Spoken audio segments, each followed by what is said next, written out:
Kung bilyonaryo ako sa Pilipinas na nagmamay-ari ng lupa, trabaho at media, paano ko kayang pananatilihing mahirap ang mga Pilipino?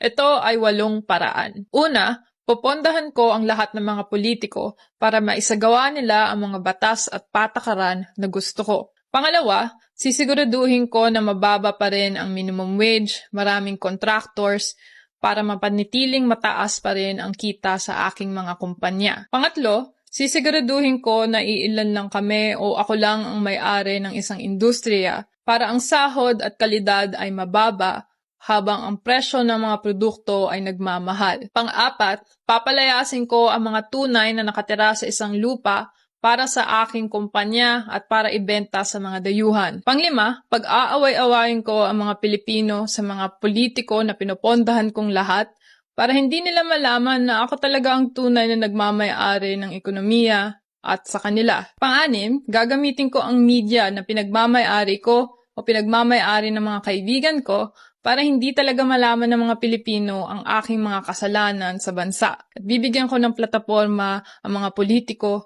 na gusto kong pinag-aaway-awayan nila. Pang-7, gagawa ako ng napakaraming kumpanya sa public procurement para magmukhang may bidding, pero ako naman talaga ang nananalo palagi. At panghuli, ipapaniwala ko sa mga masa, sa mga Pilipino, na ang kahirapan ay natural lamang at pagkukulang nila. Maniniwala sila sa akin at lagi nila akong ipagtatanggol.